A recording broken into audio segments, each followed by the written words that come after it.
রাস্তাঘাটে বাইরানো দুষ্কর হয়ে যাচ্ছে, মানুষ হাহাকার করতেছে।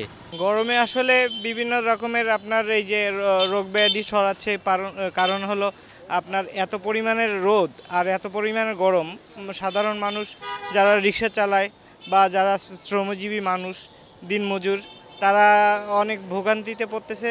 তারা রৌদ্রের তাপে কাজ করতে পারতেছে না, আর বাইরেও বেরোতে পারতেছে না রৌদ্রের তাপে আর কি। যে এই গরমের যে অবস্থা, ঠিক আছে, এই অবস্থায় এখন কি করব আমরা? আমাকে তো কিছু করার নেই। আমরা এই যে চাকরি বাকরি করি, মনে করেন যে অবস্থা আমাদের রাস্তাঘাটে বাইরানো দুষ্কর হয়ে যাচ্ছে। মনে করেন আমরা তো যেমন তেমন, যারা রিক্সা চালাচ্ছে তাদের কি অবস্থা হচ্ছে, মানুষ হাহাকার করতেছে। মনে করেন একটু বৃষ্টির আসা, কিন্তু বৃষ্টি হইলে তো আরেকটা ক্ষতি এসে যাবে, যে আমাদের যে খাওয়ার যে ইটা, সেটা তো নষ্ট হয়ে যাবে, ধান টান সব তো হয়ে যাবে। কিন্তু এইখানের মধ্যে কী করা যাবে? আমাকে রাস্তাঘাটের যে অবস্থা, রাস্তার পিচ টিচ গলে যাচ্ছে। এখন আমাকে মেয়র সাহেবের দরকার হলে আমাকে রাস্তায় মনে করেন পানি দেওয়ার দরকার। এখন আপাতত তো আমাকে কিছু না কিছু নিয়ে করা লাগবে। 1, 2, 3 ঢাকায় জমি জিতে নিন 100% ক্যাশব্যাক সহ 20 কোটি টাকার পুরস্কার।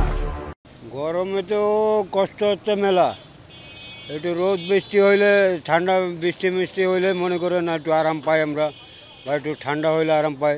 কিন্তু রোদে তো খুব কষ্ট হচ্ছে, রাস্তার পিচ গলে গেছে, কামড়াই ধরতেছে গাড়ি, বুঝছেন।